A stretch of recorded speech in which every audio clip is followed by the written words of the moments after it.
The recent Utah Republican convention ousted longtime Senator Bob Bennett, opening the door to two new candidates now battling for their party's nomination.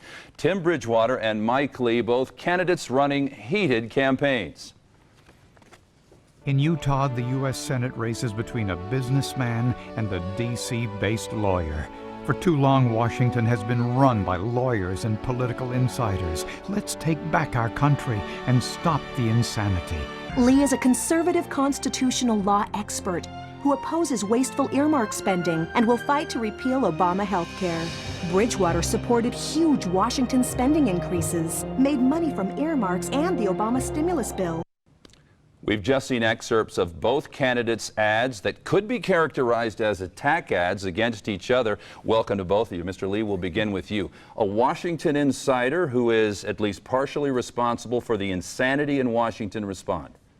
Well, the purpose of the ad is to point out that one of us is a lawyer and one of us is a businessman. I think it's important for Utah voters to understand that I've devoted much of my career to helping to limit the role of government. Limit the role of government using the Constitution, which is exactly what I'll do as your U.S. Senator.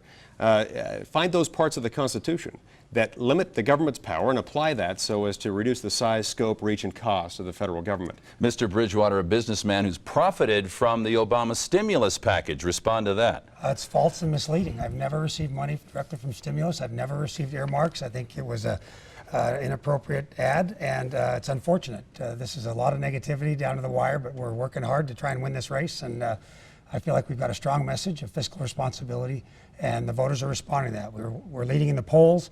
Our grassroots are really strong, and we're hopeful to win the election in the end. The two of you are going after each other. Do you not hurt the party by damaging the other?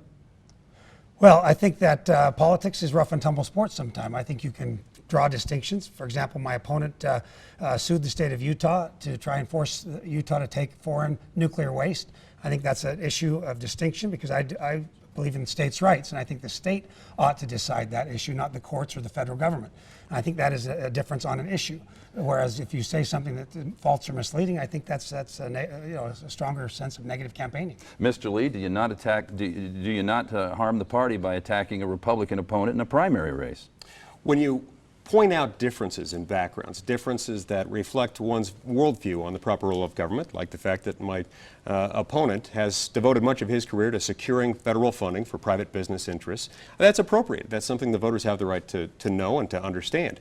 And truthfully, I have fought against nuclear waste coming into the state of Utah, and I helped keep that from happening. Are you, or do you hope to appeal to Tea Partiers? Absolutely. I am a Tea Partier, and I hope to appeal to them, and I do. Tea Partiers stand for a very simple proposition, which is that the federal government's role is limited. It can't be all things to all people, and bad things happen when it tries. Mr. Bridgewater, do you try to appeal to the Tea Partiers who are of the throw the bums out opinion? Well, I think there's a change sweeping across this country right now with incumbents who have been in Washington too long, who have spent the people's money irresponsibly, and we're bankrupting the country. And I've been running on a strong fiscal platform to try and rein in that spending. Taxed enough already is what the T acronym stands for, and I believe most Americans feel that way. And you see the administration spending more and more money at a time when we don't have the economy that's strong enough to support that, and the programs that really shouldn't be run by the federal government. We need to move more power to the states. Tim Bridgewater, Mike Lee, thank you for being with us. The primary vote on Tuesday.